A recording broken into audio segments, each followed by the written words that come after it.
요즘 탈북자 임지현 씨의 재입국을 두고 이 납북이냐 아니면 자진 입국이냐 다양한 추측들이 난무하고 있습니다.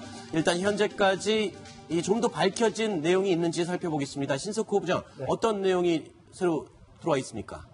예, 지금 뭐 경찰이 그 국정원과 함께 이제 다시 북한으로 돌아간 경위를 알아보고 있겠죠. 네. 근데 여러 가지 보도들이 자꾸 새로운 시나리오를 제기하고 있는 겁니다. 네. 첫 번째는 이제 본인이 스스로 남한 생활에 적응을 하지 못해가지고 돌아갔다 이런 것인데. 네. 거기에 대해서 또 하나는 북한의 보위부가 네. 잡아갔다 적극적으로 네. 공작을 해가지고 뭐 덫을 놨든지 해서 중국으로 나오게 해서 북한으로 끌고 갔다 네. 이런 시나리오가 또 제기됐는데 또 최근에는 아예 이 여성이 임무를 띠고 남한으로 난파된 간첩이었다. 아하. 그래서 임무를 마치고 성공적으로 수행하고 다시 북한에 돌아간 것이다. 네. 이런 얘기까지 지금 나오고 있습니다. 네.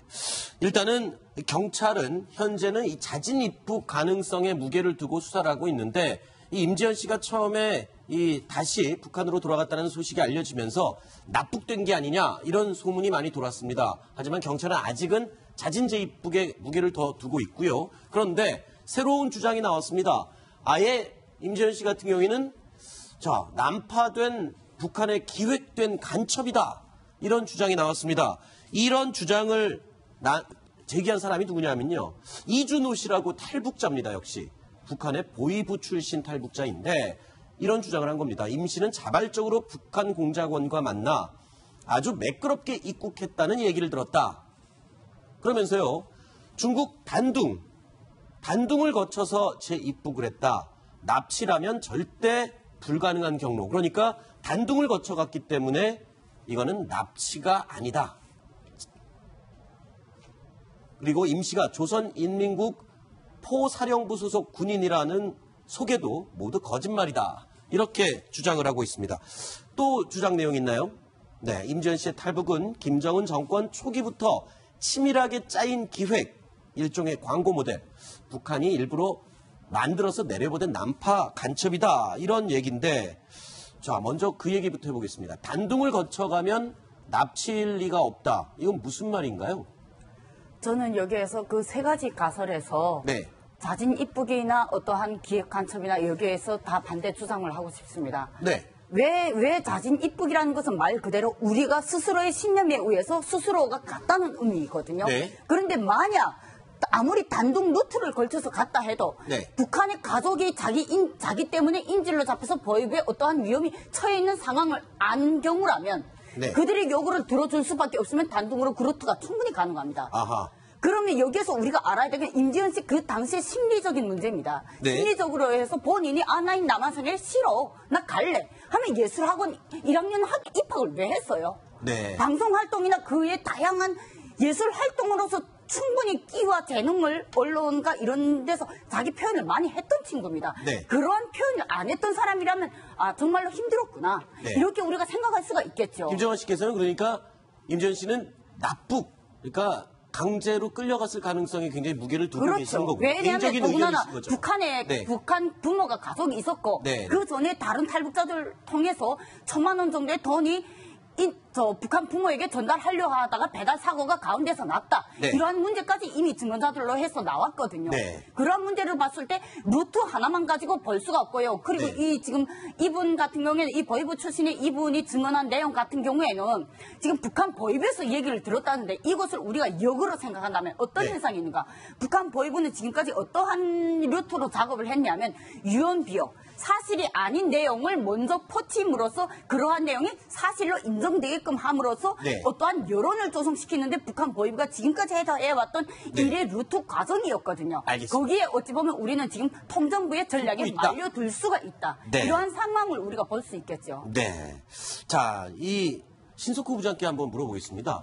이 탈북자들 그리고 또 보위부 출신이다. 이 이준호 씨라는 이 사람의 말 신빙성은 어느 정도 있나요? 탈북자도 굉장히 여러 종류의 네. 탈북자들이 있죠. 우리 장교님도 옆에 계시지만은 정말 사람마다 다릅니다. 사람마다 다르고 그 사람이 그 주장하는 배경을 우리가 확인할 수가 없잖아요. 네. 확인할 수가 우리가 평양에 전화해서 이 사람이 그 사람이 맞나요라고 물어볼 수 없잖아요. 그런 것이고 또 뭐 어디 학교를 졸업했다 뭐 이런 것들을 알 수가 없습니다. 네, 확인할 길이 없는 거죠. 그렇습니다. 그래서 저희 기자들은 어떻게 하냐면 그 사람이 얘기하는 거를 오랜 동안 들어봅니다. 네. 오랜 동안 들어보고 다른 소스하고 맞춰보고. 네. 그래서 말하는 게 이렇게 잘 맞으면 굉장히 신뢰성이 있는 거고요. 네. 그렇지 않으면 아닌 겁니다. 네. 그래서 처음 만난 그 탈북자한테 들은 얘기를 기사로 쓰지 않는 게 지금 저희 기자들은 아하. 원칙으로 되어 있습니다. 그렇군요. 저는 자, 여기에서 한 가지만 예. 더 말씀드린다면 지금 이 문제를 가지고 설이 너무 많이 나오잖아요. 그렇죠. 차라리 이럴 바치고는 그 어떠한 설을 먼저 가장하지 마시고 네. 지금 현재 한국에 입국했다가 북한에 재입국했다가 또 다시 탈북해서 한국에 와서 국가보안법으로 형을 살고 있는 이전에 재입국 사례의 탈북자들이 있습니다. 네. 차라리 그 사람들이 진짜 증언이 오히려 더 실효성이 더 높지 않는가. 우리가 신뢰성이 더 높지 않는가. 저는 그렇게 보였습니다. 네. 그들이 재입국 당했을 때 알겠습니다. 당신 어떤 루트로 재입국 당했으며 그때 기자회견 했을 때 당신의 심리가 과연 어땠으며 이러한 구체적인 내용이 오히려 더 신뢰성이 있지 않은가. 저는 알겠습니다. 그렇게 보였습니다. 자, 최근 북한 선전 매체에 등장했던 임지연 씨의 모습 그리고 목소리 다시 한번 들어보겠습니다. 과연 자진 입국했던 사람일지 아니면 강제로 납북된 사람일지 한번 그런 생각을 하면서 화면을 한번 더 보겠습니다. 저는 저 하나 잘 먹고 잘 살겠다는 그릇된 생각과 남선에 가면은 잘 먹고 돈도 많이 벌 수 있다는 환상과 상상을 가지고 남선으로 가게 되었습니다. 모든 게 돈으로 좌우지되는 남선 사회에서는 저같이 조국을 배신하고 도주한 여성들에게 차려지는 것은 오직 육체적 고통과 정신적 고통에 따르는 그런 것들이었습니다. 유근영 기자가 보니까 어떻습니까? 지금 임지연 씨의 말하는 내용이나 이런 게 어떤 시켜서 외운 대로 하는 것처럼 보이나요? 아니면 진심처럼 보이나요? 일단 한국 언론에서 지금 임지연 씨가 한국에 있을 당시에 좀 금전적으로 어려움을 많이 겪었다라는 네. 보도들이 좀 나오고 있는데요. 그런 감정들이 좀 묻어나는 거는 같습니다. 네. 하지만 이제 미국인들이 북한에 억류됐다가 다시 탈출한 그런 사례들을 보면은 네. 북한에서 한 인터뷰 그리고 뭐 기자회견 등이 굉장히 억압적이고 또 신변에 약간 위협을 느낄 정도의 강압적인 분위기 속에서 이루어졌다는 증언들이 많거든요. 네. 그래서 저걸 100% 액면가 그대로 믿긴 좀 어렵지 않나라는 네. 생각을 하고 있습니다. 네.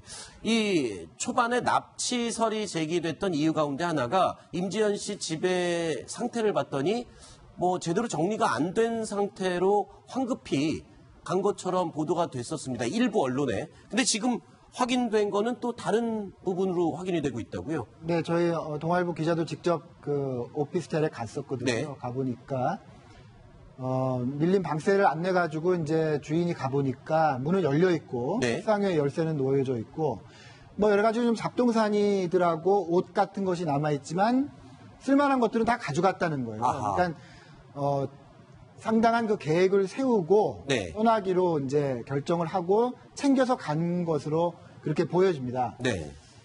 그래서 저는 어쨌든 짐을 싸서 중국으로 가서 어쨌든 넘어간 거는 맞잖아요. 그렇죠. 그거는 저희가 객관적인 사실이라고 볼 수 있지 않습니까? 네. 거기에서 뭐 두 가지 정도를 새로운 가능성으로 생각을 해볼 수 있을 것 같아요. 그러니까 보위부가 강압적으로 잡아갔다 뭐 이렇다는 주장이 있잖아요. 근데 네. 그 이면에 가족들이 지금 위험하다라고 협박을 했을 수가 있겠죠. 그렇죠. 그래서 자연적으로 오게 했을 수가. 그러니까 형식은 자발적으로 간 건데 그 내면에는 협박을 강압이죠. 당하면서 갈 수밖에 없는. 네. 예, 그런 것이고 지금 보위부 요원을 만나서 단둥을 넘어갔다고 하는데 그래서 간첩이다라고 하는데 그게 이런 가능성은 있을 수 있을 것 같습니다. 저희가 북에서 넘어오실 때 그 브로커가 있잖아요. 네. 중국 내 브로커를 통해서 남한으로 옵니다. 네. 근데 들어갈 때는 어떻게 갈까? 들어갈 때도 뭔가 가이드 같은 게 있을 것 같아요. 그러니까 본인이 마음을 먹고 내가 북으로 다시 가야겠다라고 했을 때 네. 뭔가 누구한테 이렇게 알아보고 접촉하고 해서 누군가랑 같이 갔을 거는 같아요. 그렇죠? 네. 만약에 최종적으로는 아마 그게 북한의 보위부요원이나 군인일 가능성이 있는 거죠. 그러니까 그런저런 여러 가지 가능성이 있기 때문에 그런 모든 가능성에 대해서 우리 당국이 조사를 해야 되겠죠. 그래서 실체적 진실을 밝혀야 됩니다. 도대체. 네. 여기서 두 가지 문제가 있습니다. 첫째로 국경경비대 안에서 아무런 예고 없이 누군가가 넘어오게 되면 세 번 만에 쏘게 생겼습니다. 그렇겠죠. 북한은 국경에서는. 무조건 사살입니다. 네. 경고도 없어요. 사살이에요. 바로. 네. 특히 국경경비대는 공탄이 없이 실탄으로 잠복되는 네네. 겁니다. 그런데 지금 임지은 씨 같은 경우에는 들어갈 때 본인이 그걸 뻔히 알면서 무조건 자기 혼자서 도망가기 넘지는 않았을 거란 그렇겠죠. 말이죠. 조력자가 그리고 이제 있었겠죠. 동아일보 취재에 보다시피 밀림 방세라든가 열세 네. 이러한 다양한 부분으로 봤을 때 본인이 가기 전에 짐을 싸갖고 간 것이 만약 맞다면 네. 북한의 가족이 위협을 받았으면 좋다 그럼 당신들 의견대로 따라가겠다 하면 네. 누군가가 안내자가 북한 보위부나 누군가가 안내자가 중국 현지에 있어서 그들 따라서 이렇게 안정적으로 네. 넘어갔을 가능성은 있다는 거죠. 알겠습니다. 자, 임지연 씨의 재입국을 둘러싼 미스테리 과연 어디까지 밝혀질지 궁금합니다. 하지만 우리 이 경찰 그리고 관계 당국도 너무 허술하고 너무 사실관계에 대해서 파악을 못하고 있는 건 아닌가 그런 부분들도 좀 안타까움이 일고 있습니다.